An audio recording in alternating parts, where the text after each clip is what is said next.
You are lying helpless in a rude hut in the deep interior of China, not knowing how you got there or why. And before you, you see the face of a beautiful girl and the hard, ruthless figure of a guerrilla chieftain. And you know that in this room there is danger for you, perhaps death.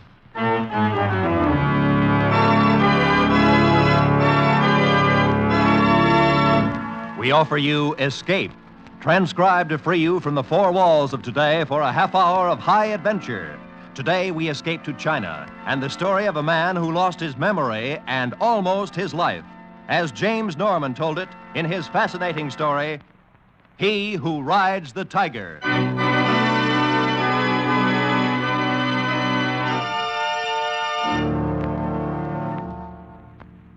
The figures and faces would come and go. Sometimes I seemed to be floating along with them through endless space, but more often I could feel myself lying on a hard bed and watching, not moving, with sick and fevered eyes. And there was a big man with brown skin and close-cropped hair, and an older man with a white coat. But best of all was the girl, a beautiful girl. Usually her face would dissolve into a great lotus flower that would hang for a moment in the air and then float slowly beyond reach of my thoughts and disappear.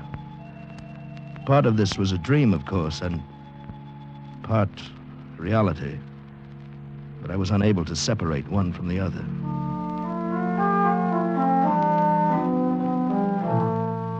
How long it went on, it's impossible for me to say. I had no sense of the passage of time. One morning, though, I opened my eyes and looked at the bare walls of the room. The white-haired man sitting by my cot, the other man sitting a few feet away smoking a cigarette. And then I knew that the dreams had gone away and would not come back. This was reality. Feeling better? Can you hear me? Understand me? Huh? Yes. Yes, of course. Good. Glad you're finally coming out of it. You've been a very sick man, you know. Where am I? Fengyang Mission Hospital. We're about 600 miles south of Peiping. That's impossible. How did I get here? You walked in. Dropped unconscious in the courtyard, burning up with fever and suffering from malnutrition. Malnutrition? But I ate lunch yesterday in Peiping. I'm afraid I'll have to contradict you. You've been here for 2 months. But I don't understand. Doctor, I wonder if I could ask your patient a question. Oh, yes, of course. It's simply this. What is your name? It's Armour. David Armour. Ah, yes. So you told us while you were delirious, but we could not be sure. And your business in Peiping, Mr. Armour? I'm a member of the International Committee on Chinese Art Treasures. We've been investigating the policy of the advancing Japanese armies toward protecting and preserving art objects in newly conquered territories. I see. And yesterday, you ate lunch in Peiping? Yes, at the Wagon Li Hotel. I dropped my wife off at the... Adrian, where is she? Where's my wife? Mrs. Armour is in San Francisco at present. San Francisco? Well, why What's this all about? Who are you and what am I doing here? Why have I... Mr. Armour, please. Mr. Quinto, I think any further questioning had better be postponed until tomorrow. Mr. Armour is in no condition for it. I quite agree with you, Doctor. Very well, Mr. Armour. Until tomorrow, then. Doctor, I don't understand. Who is this Mr. Quinto? What does he want? Well, he's a powerful man among the Chinese. He's been following your condition very closely. I don't know what he wants. If I could only remember what happened. I've got to send word to my wife, to Adrian, to the American consul. My wallet, my passport and papers. Do you have them? Oh, Mr. Armour, when you arrived here, you were wearing a cast-off uniform of the Japanese Army. What? You had no papers or identification. There was nothing in your pockets except this. I haven't told Mr. Quinto about it. Right. It's a little porcelain figurine. A rabbit. Yes, a rabbit. Does it mean anything to you? No, I never saw it before in my life. That's too bad. I was hoping it might help you remember. The last thing I remember is that lunch in Peiping. Seems like yesterday, and yet you told me it was 2 months ago. Oh, no. I said that you came here 2 months ago. What was the date of that luncheon, Mr. Armour? It was September 23rd. Yes. Of what year? 1941, of course. What do you mean? What are you driving at? Mr. Armour, apparently the last thing you remember is a lunch that you had in Peiping nearly 8 years ago.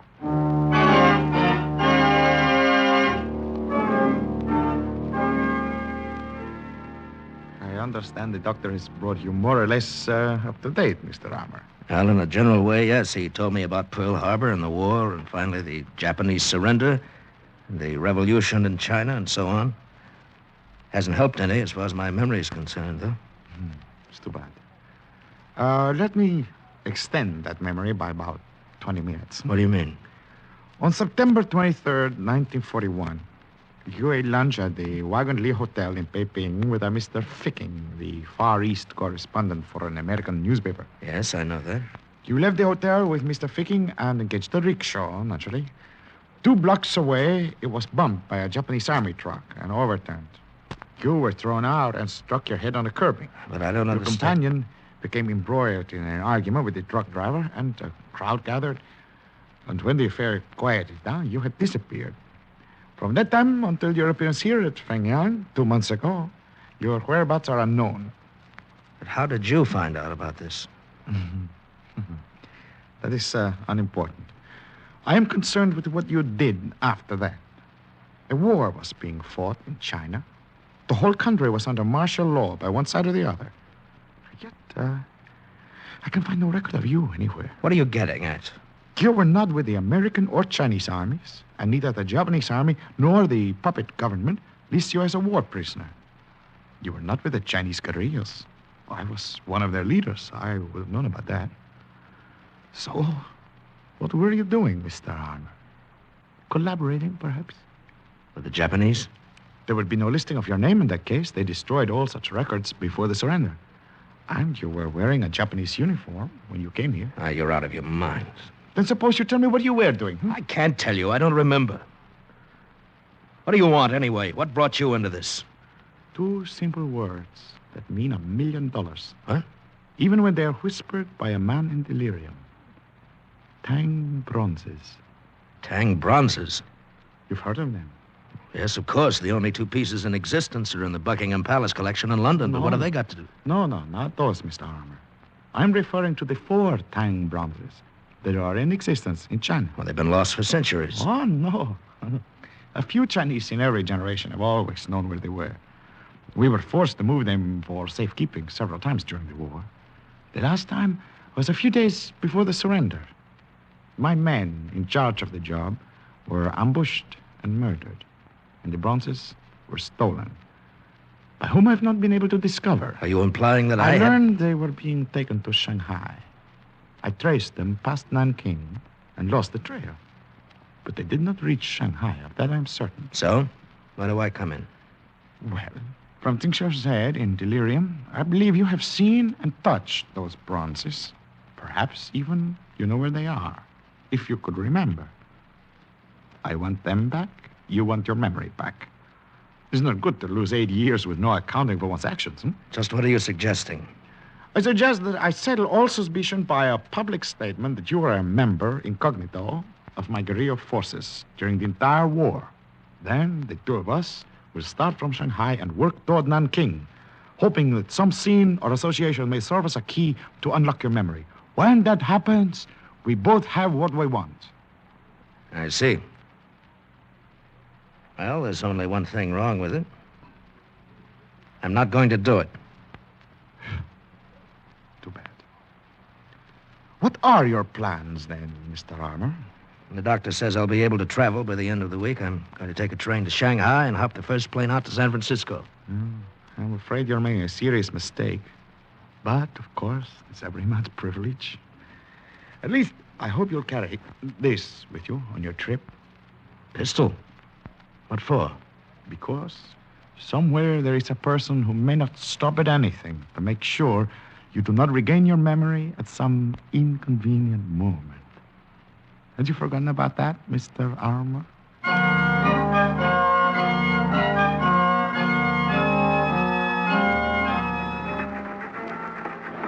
Most of the long train trip to Shanghai was uneventful. I still carried the gun, mostly because I didn't know what else to do with it. But I had only one idea in mind, to get home to San Francisco and to Adrian just as soon as possible. At Nanking, the papers that came on board were carrying the story of my wartime association with Kinto's guerrilla forces. Apparently, he'd gone ahead on his own with that part of his plan. And from Nanking on, I could hear the other passengers discussing me amongst themselves. And when some 50 miles out of Shanghai, a fat, smiling little Chinese merchant named Mr. Chen sat down in my compartment, began to chatter away about my heroism. It's most remarkable, Mr. Armour, most amazing, that one who served our country in such a glorious way is not able to remember a single one of illustrious exploits. Well, as I told you, Mr. Chen, I was injured nearly 8 years ago. I've been suffering from amnesia. It was only last week that my memory came back to me. Oh, yes, it's too shame. And nothing, not one single hour of 8 years can be remembered. No? All that I know is what Mr. Kinto tells me. It's true. Whatever Mr. Kinto say is a muchly important man, very great leader, a very powerful fighter. Yes, he is. You know where is Mr. Kinto now? No, he left Yangfang 3 days ago. I think he went to Peiping. Oh, yes. And your honorable intention, Mr. Armour, they are what? Get a plane to San Francisco just as soon as possible. Oh, it's most excellent plan. Shanghai, very troubled city, very unsettled. Would cause great lamentation in land if accident happened to illustrious hero of our country. Accident? Well, who can tell the ways of fate? In city like Shanghai, many accidents can happen, even to brave fighter with loaded pistol and coat pocket. It's much better you go away on plane very quickly, Mr. Armour.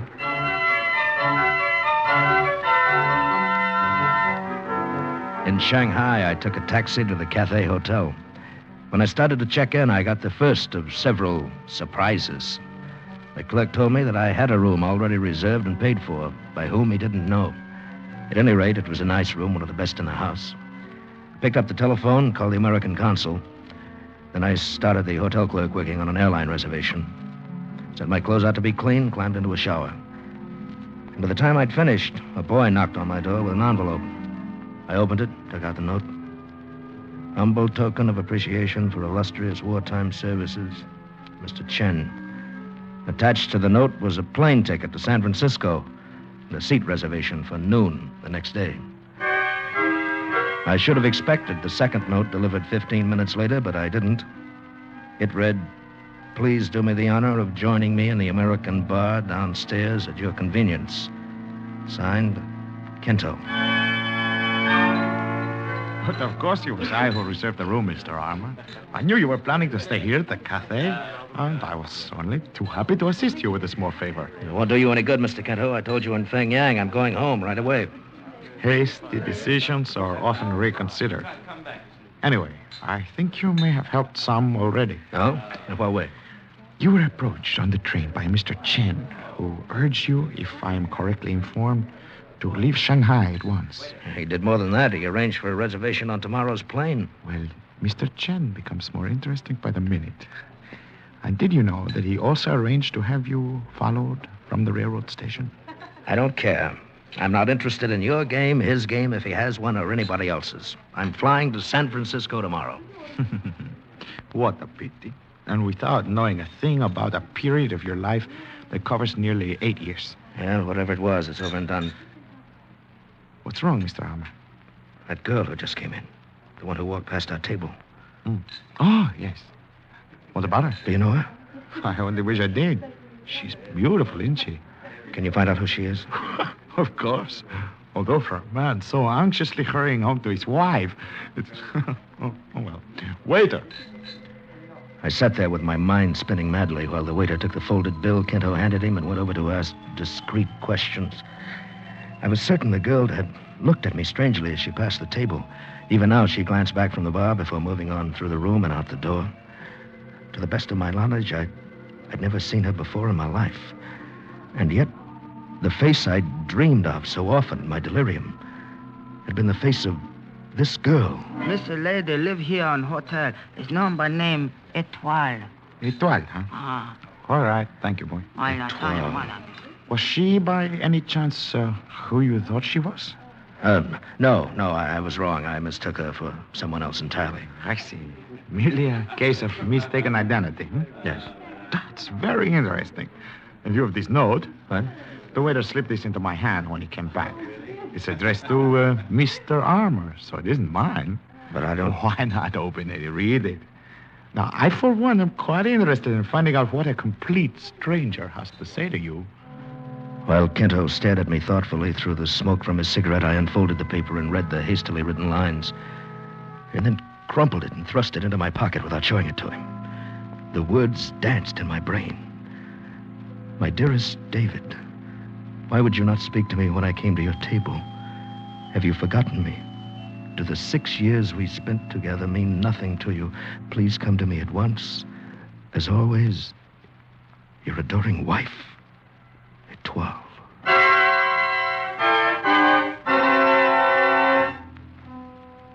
Kento probed skillfully, trying to discover the contents of the note Etoile had sent me. But I had no intention of telling him. I left him still sitting there at the table and went to the lobby. Talked briefly with the room clerk and with the antique dealer who kept a shop in the foyer. 10 minutes later, I stepped into an elevator and rode up to the 7th floor. And an hour after I'd seen Etoile in the bar, I was facing her again through the open doorway of her room. Her dark hair lay softly on her shoulders. Her skin was velvet and warm cream. And the subtle scent of an amia perfume hung in the air like a tender challenge. She was lovely. She was supposed to be my wife. And I couldn't remember her. David, my darling, won't you please come in? Thank you. I suppose you're Etoile? Well, of course, David. And you did send me a note downstairs in the bar. But who else, my dear? Oh, it's the old trouble again, isn't it? Trouble? The sickness of forgetfulness, my doctor called it. So often you suffered from it at Suchow, weeks at a time. Suchow? Don't you remember Willow House, the beautiful estate that Uncle Liu gave us when we were... Oh, that's why you did not speak to me in the bar. You've forgotten all of it. Even me. Yes, I'm afraid you'll have to bear with me, Etoile. I don't mean to hurt you, Oh, it but... doesn't matter, my darling. I understand. I've been so terribly worried since you ran away from Suchow 4 months ago. But now we're back together and everything is all right again. Etoile, tell me, when was it we were married? In the month of December 1941. See, I carry the paper with me always. Yes. We were married in the Chinese manner by Uncle Wang. And then Uncle Liu gave us Willow House. And we lived there all through the war? Well, why weren't we bothered? I mean, by the Japanese. Uncle Wang was very important in the puppet government. He was mayor of Suchow before the guerrillas shot him. I see. Why not come with me to Suchow tomorrow, David? Perhaps when you see Willow House again, you'll remember. All right. Suppose we leave around noon. Anytime you say. Good, then I'll arrange to hire a car. There is one thing, David. I think it is better you know now instead of remembering later. Oh? What's that? Your job during the war. Uncle Wang arranged it for you. Well? You translated captured American documents for the Japanese army. Oh, great. You didn't realize what you were doing, and we had to live. I'm sorry, Etoile. I'd better get out of here. I'll call for you tomorrow. David, even though you can't remember me yet as your wife, could you not at least kiss me goodnight? Well,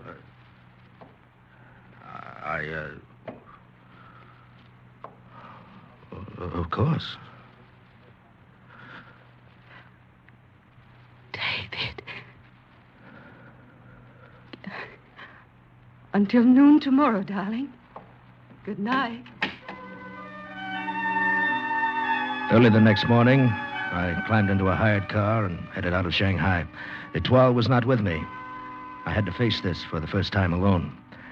I felt I was heading into a showdown. Etoile's story was backed up by something else I'd learned the night before. The antique dealer at the hotel had told me he wasn't sure of the significance of the little porcelain rabbit the doctor at Fengyang had turned over to me, but he was certain that it had come from Su Chao.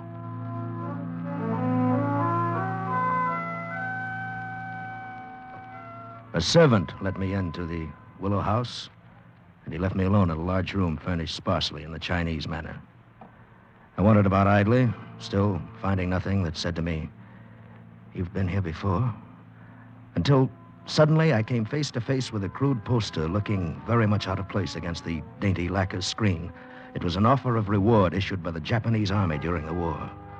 The photograph on the poster was blurred beyond all likeness, but the wording was clear enough. $50,000, dead or alive, for the guerrilla general Jimenez Quinto. It makes rather an interesting souvenir, don't you think so, Mr. Arm? No, do not draw the gun, you're covered, as they say. Well, welcome to my humble abode, Mr. Quinto, or is it the other way around? Neither, as a matter of fact. Willow House was an undercover guerrilla headquarters in this area during the war. And this whole business of being married and so on was another of your ideas? Is that right? I'm afraid so, Mr. Armour. Etoile is a very capable operator, a guerrilla colonel, as a matter of fact. You were never married to her. Come on in, Louis. All right, you've fooled me into coming up here to Su Chao, but what good's it going to do? Can't tell you any more now than I could have in Shanghai. Perhaps not, but my little scheme also involves a certain Mr. Chen. If he has not followed you here already, I believe he will do so soon. Then you're putting your money on Chen as the man who stole the Tang bronzes. Is that it?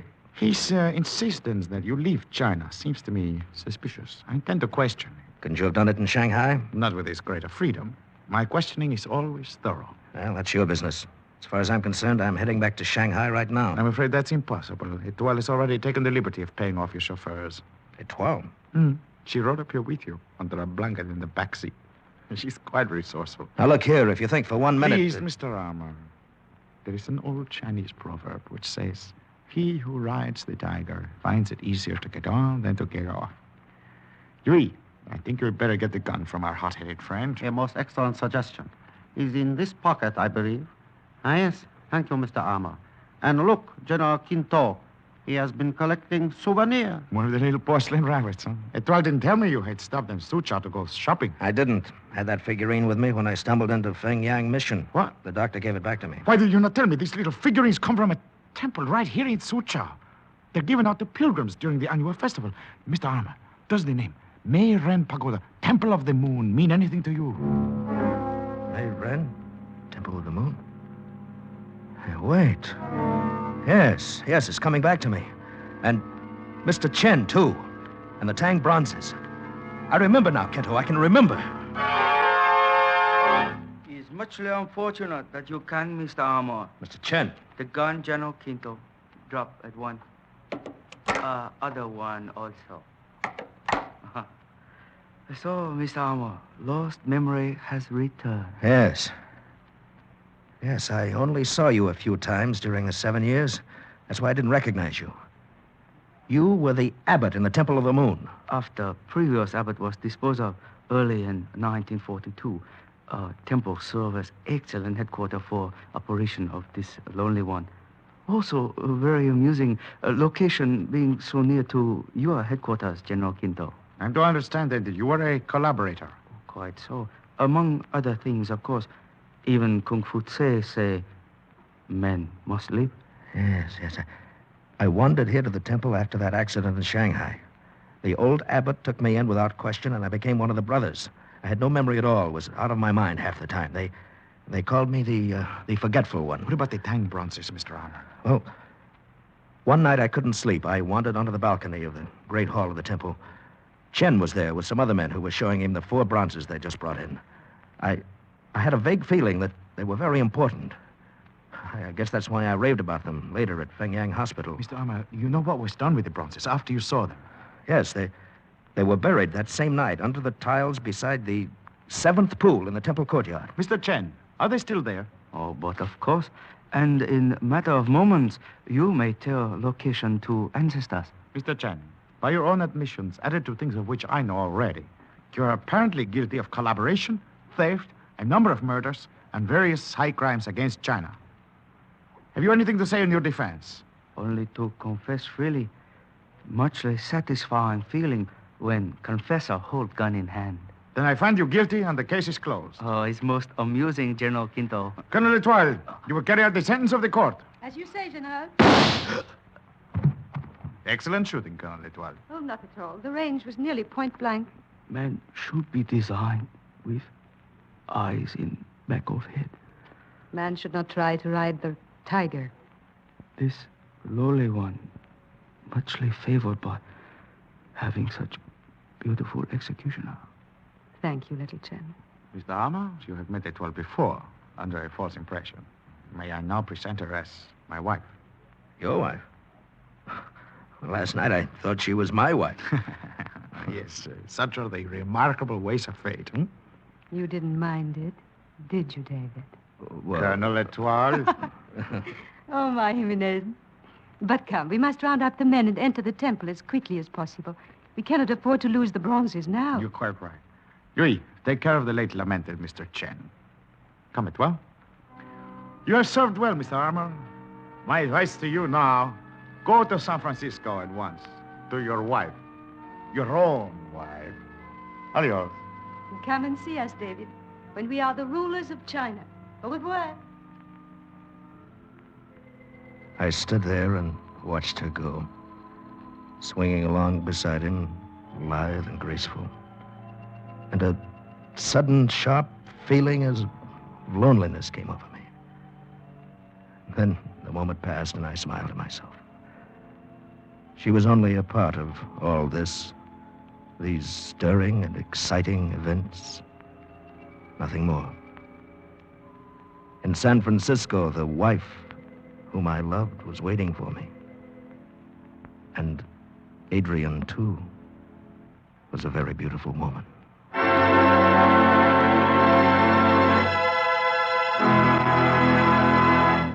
Escape is produced and directed by Norman MacDonald.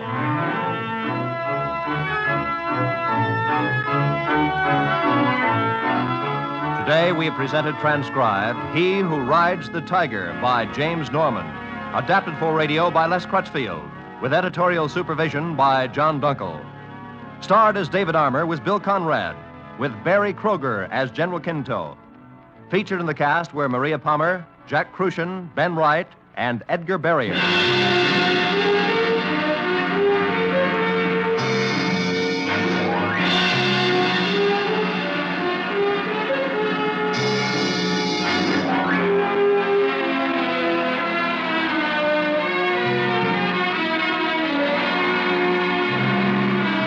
Escape has come to you through the worldwide facilities of the United States Armed Forces Radio and Television Service.